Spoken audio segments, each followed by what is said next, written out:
Thanks. Great to be here. Thanks for joining, everybody. Hi, guys. Thanks for joining the panel today. So, yes, we're looking at designing a play-to-earn economy for long-term sustainability. Avocado Dow, and these are my lovely panelists. We've got Seva from Gem Hunters, Vince from Opis Group, Francis at the end from IQ Protocol, and Dane from Block Lords. How are you guys doing today? Well, thank you. Good. Good. All right, great. Do you guys want to give a quick introduction to yourselves and your projects?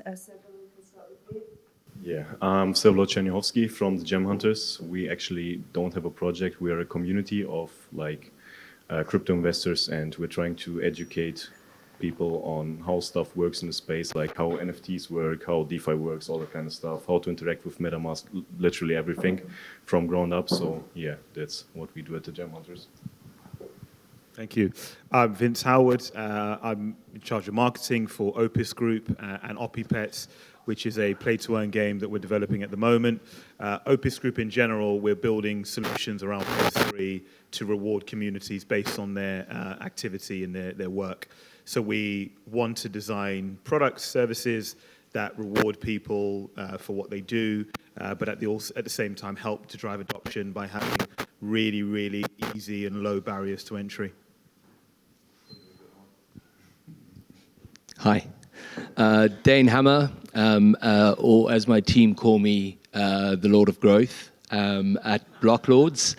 So Block Lords is a medieval metaverse, which essentially incorporates three different iconic strategy games through Age of Empires, so a asymmetric civilization design, through farming, resource development, Crusader Kings, family politics, political warfare, and then Total War, epic battle scenes, combining those three gameplay styles built on blockchain, which then allows the player to own their hero character or NFT and write their own story, and ultimately get to feature in Block Lords, the movie. Hi everyone, great to be here. I'm Francis. I work for IQ Protocol, as Mel mentioned, also sister company Parsec. IQ Protocol is an NFT rental framework. It's basically specializing in in-game asset rentals. We have a white label solution and a marketplace, and Parsec is a real-time and historical data API. Cool, thank you. Thanks a lot. So yeah, let's dive into the chat. So with the rapid evolution of the GameFi space, the play-to-earn model is seen as no longer being sustainable.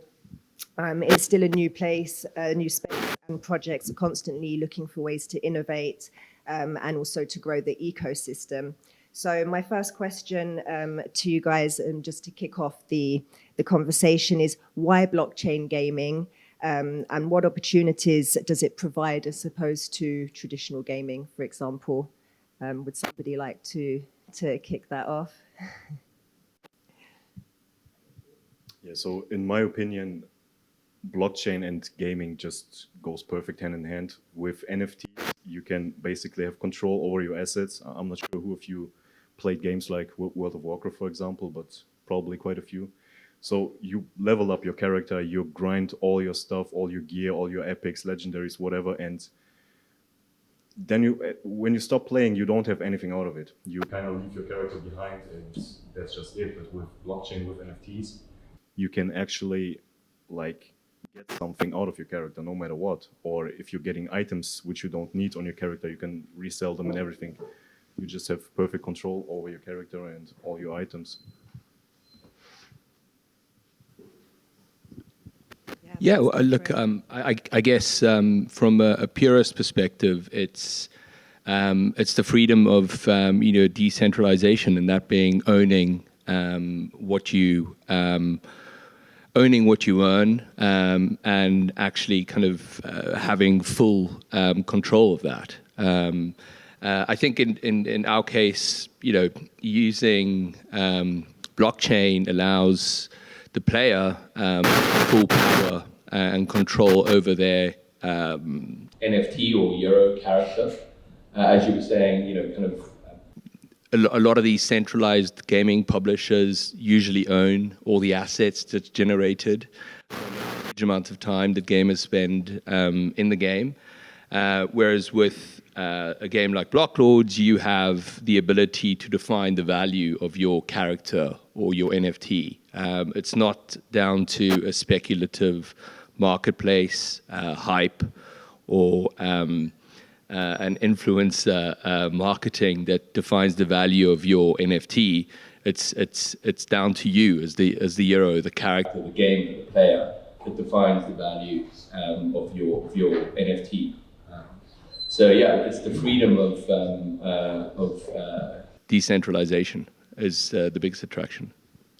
Yeah, I think both of the guys have covered that really well. I think also thinking from a publisher perspective, what are the benefits to game publishers, people who are creating the games? And I think the Web 2 way of doing things, you would probably have very small focus groups, you develop a game, and you rely on marketing to get that game across and get that product market fit, which obviously is a big risk. It doesn't always work out the way that game publishers hope it will. With Web 3, if it's done in the right way, you're focusing on building that community around your idea first. If that idea is then executed well in the way the community hopes it will be, you've also got a ready-made audience that wants to play the game, wants to consume the game. So Web3 done the right way, you're de-risking by building something that people have backed on paper at least. So I think it gives you the advantage there. So a lot of ideas are going to die, a lot of projects won't work, but for the ones that do, they're because they found that product community fit.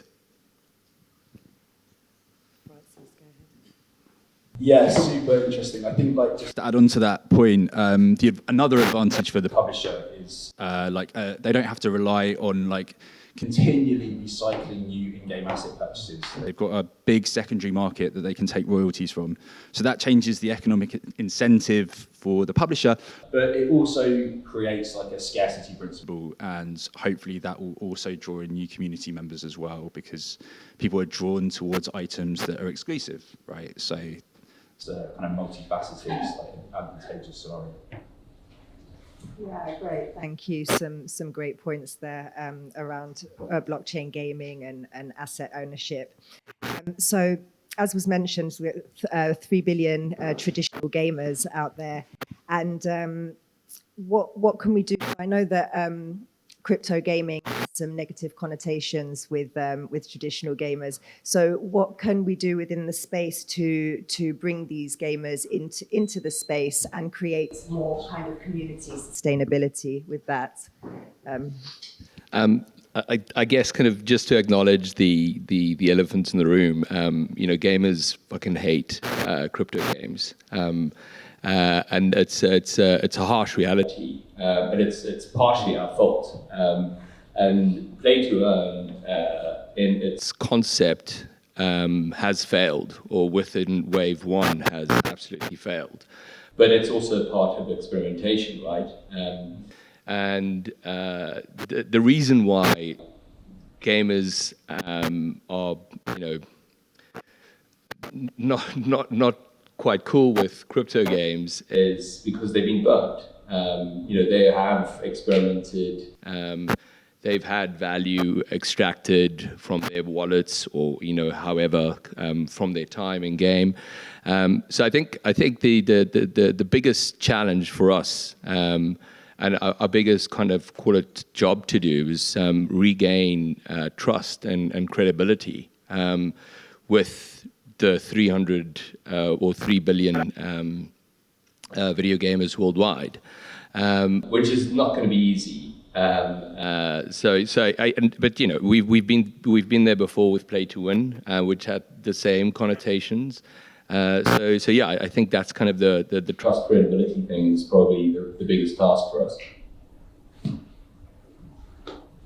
Yeah, great points there. But I would also like to add that the current state of crypto games is just that we have pretty bad games, pretty shitty ones.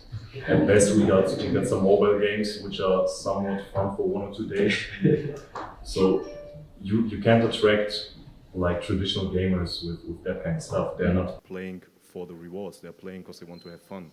And if the games are not fun, they're not going to play them anyway. So first step is to create actual good games, not some shit.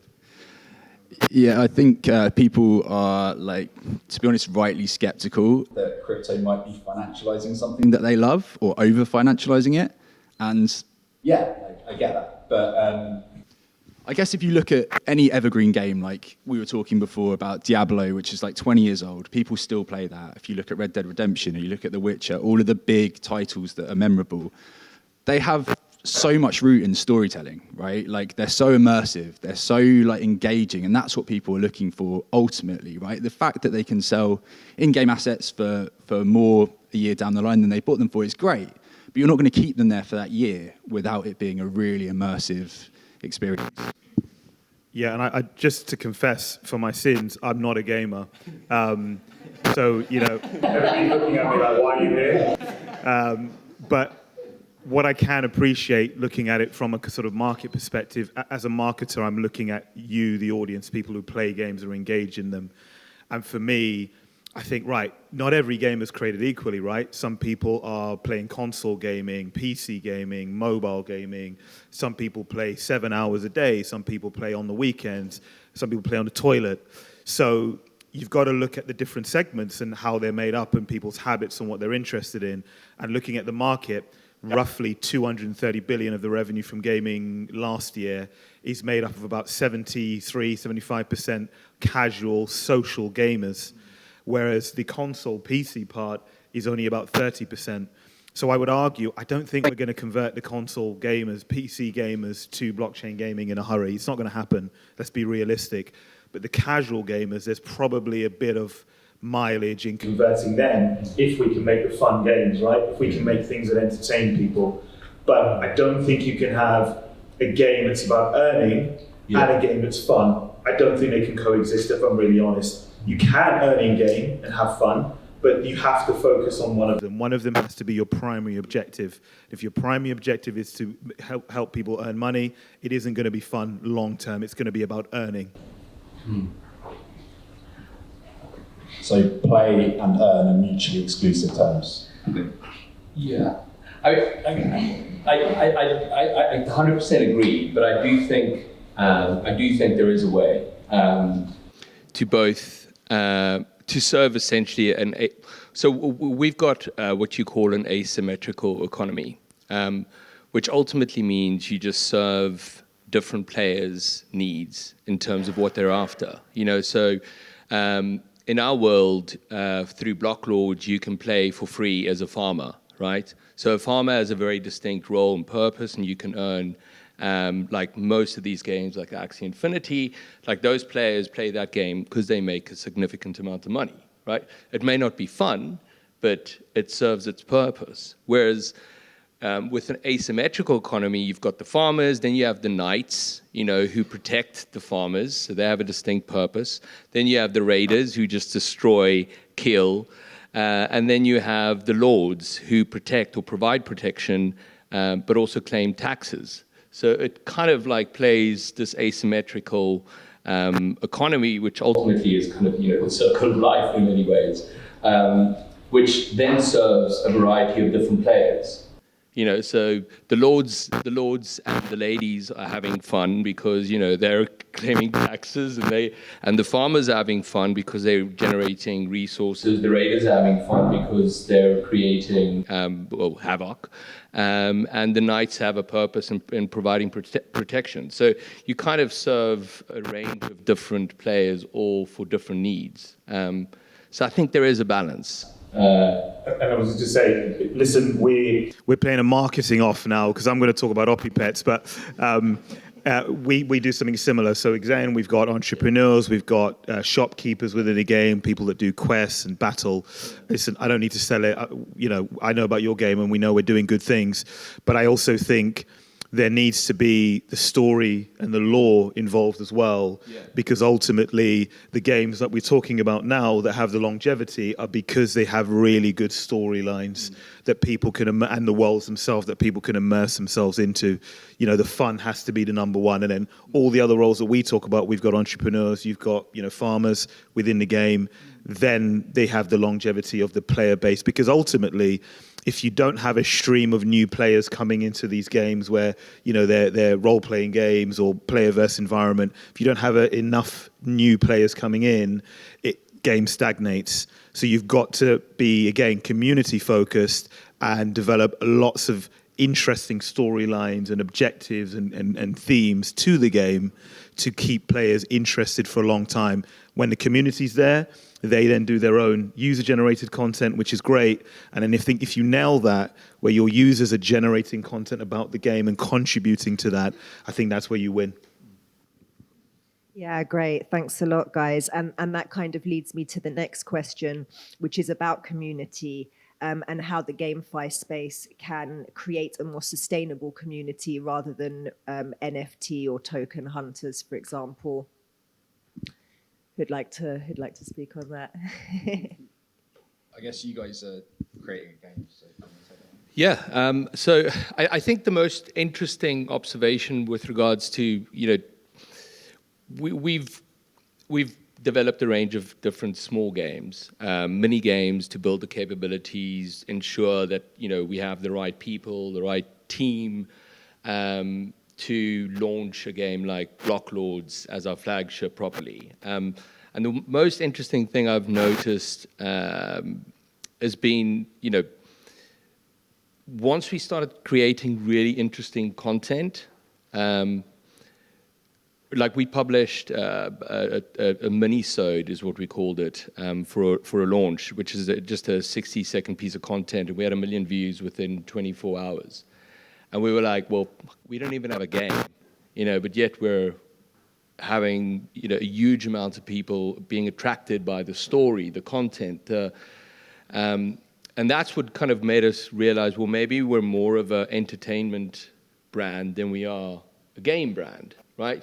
To come back to your point of what you were saying earlier, it's like, because if you go on within our community, everything is gamified and everything is about fun and entertainment. So we've got like a bot where you just farm wheat and people go mad for that. So we're providing kind of entertaining experiences without a game, or a gamified experience without a game. So yeah, look, I mean, community is, that's your brand. You know, that's the representation of your brand. So that's in the absence of a game, that's the only thing you can really build is your community. If you want to add on that. Yeah, I mean, I agree with most of that as well. The longevity part of it and creating that needs to start with the planning in the beginning. So, you know, if the way you operate is about the profit and the NFTs and the earning in game, you're going to attract traders, right? If you're about the NFTs and flipping them, you're going to attract traders. Traders aren't gamers. AAA games, again, I'm not a gamer, please correct my pricing, but I know AAA games can cost 50, 60, 70 pounds for some of the titles. You know, the NFTs we're talking about can be very, very, you know, 20, 100x that. So again, you have to think, if you price people out and the community and the gamers out, who are you going to attract? Flippers, investors, guilds, no offense, of course, but people who are paying players to pay the game will not be invested in playing the game if they're not making money. That's just fundamental to me. So for us, we've made Opis Pets free to play. Again, lowering that on-ramp. You don't even need a wallet. Because we understand that to get the next generation of sort of casual gamers into it, we can't make it just about the money. We can't make it too technical because, again, you're not going to attract the gamers to begin with. Online gaming, casual gaming needs to be really casual, accessible, and easy for everybody. There's levels to it, and of course, levels, get the pun, but there's levels to it. But I think long term, you have to get the initial user base in and make it entertaining and easy for them. Yeah, as I said at the start, like IQ Protocol is an infrastructure project, but we do have a really vibrant community. And like, I mean, this is so obvious, but so important to have a really good community manager, like someone who understands like exactly what you're doing, who knows the history, who has a personal relationship with the most active people in your community, and just encourages like good discourse and like, you know, useful topics, and, you know, make a space where people actually make friends and want to hang out in. Yeah, great. Thank you.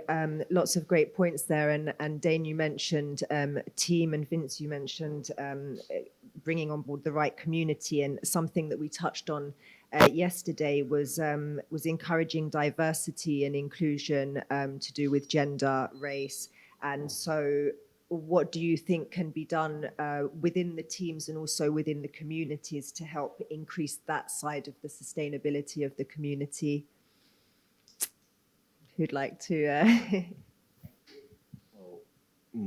My outlook on that is a bit different. When I'm playing a game, I'm not interested like how many women are on the team, what their race are, what their sexual preference are. That doesn't really matter to me. I just want to have a good gameplay, a solid game, and I would actually like to have these kind of things excluded from the gameplay. I want to have fun. I don't want to teach something. So that's the thing for me when I'm playing personally. Yeah, I mean, it's obviously a super difficult question. I think like it's the dark side of anonymity, right? Like people think that they can get away with saying things and doing things that are potentially not helpful. It's not very kind of Web3 and libertarian, but I think there has to be kind of actual repercussions for people breaking guidelines. And the way that you'd enforce that obviously differs from game to game, there's different mechanics, but I think in order to encourage like a really open space where people feel comfortable in, I don't really see an alternative. I suppose I have to speak on this, don't I? Yeah, we're being filmed as well. What I'd say is, look, I think sometimes we're very Eurocentric, and you only have to look at the Philippines, Malaysia, Southeast Asia, and how central they've been to the advancement of blockchain gaming to realize that actually it's a big old world out there. There's a lot of different types of people playing games. One of the things that really surprised me, which I didn't know until getting involved in this world, is that the majority of some of the play-to-earn games are more women than men playing them. And the reason for that is the flexibility that play-to-earn model allows them. They don't have to be, if they're caring for children, for example, or parents or family members, they don't have to be in an office or a factory or a farm at a certain time to earn. They can do that from the bedroom, they can do that from the kitchen, they can do that from, you know, anywhere they are, any time of day when the kids are asleep. So the Web3 ethos of being inclusive for all isn't really a race thing or a sex thing for me. I think it's just the ability for everybody to be involved. Because again, as you quite rightly said, nobody wants to be preached to when you're playing and enjoying a game. But I also think we need to, in the teams that we hire, in the communities that we build, we need to think not just about the people that are around us and the people that are involved in us and even our backgrounds, think a little bit more broadly than that. Again, I'll leave you with another stat. In Indonesia, there are more crypto wallets than there are credit cards. And I say this often, and the reason I say this is because we in Europe, in the West, are not necessarily going to lead the evolution of gaming or the evolution of Web3. We're not alone in doing that. So again, that thought process of thinking, I'm not just designing this community or building this game or building this application for a European Western audience, you just got to be really conscious of that, because you're leaving a lot of money, you're leaving a lot of community, and you're leaving a lot of progress and growth on the table if you don't broaden that. Yeah, I think I think it goes beyond kind of gender. I think it's more about culture and building a culture that people can. Yeah, like through your community, building a culture, building a brand that people can identify with and find common interest in and can belong to. And then adapting that across a range of different languages. So as an example, Mr. Beast's success, like the biggest kind of gaming influencer worldwide, was purely based on the fact that he translated his English YouTube channel into 8 different languages. So that is the biggest volume actually came from developing countries, like you were saying. So yeah, it's for us. It's like, so we're launching Block Lords in Japan next month. 'Cause that's where gaming started. So it's building a culture around that everyone can belong to. Not whether you're kind of a boy, a girl, English or Japanese. Everyone can belong. So that's kind of a personal take more than a company take, just to verify. Yeah, great. I think building an inclusive culture is super important. And yeah, as I said, across the guild, we see a lot of a high proportion of women as well as men joining. So that's great from that perspective. Lovely. So yeah, to talk a little bit about gaming economy and tokenomics. How can games develop a more sustainable tokenomic model going forward? I think we dominated the game bit. I think you guys should talk a little bit about tokenomics if you're happy to. Oh, sorry, guys. We've got time on that. Okay. Yeah, so sorry. Quick answer for the last one? Okay. Go for it. Short answer is there is no perfect tokenomics. You should always adapt to whatever is needed, and there's not like one thing solution that works for everything. You will probably also on the go have to adjust whenever it's needed. Inflation and stuff. Can I say something for 10 seconds? Go for it, Vince, go on. All I was going to say for 10 seconds is central banks don't get economics correctly, and they've got infinite resources. I don't think games are going to get it perfectly either. But what I do think is look at the tokenomics and see, are they stacked in the team's favor or are they stacked in the favor of the community? Thank you. Round of applause.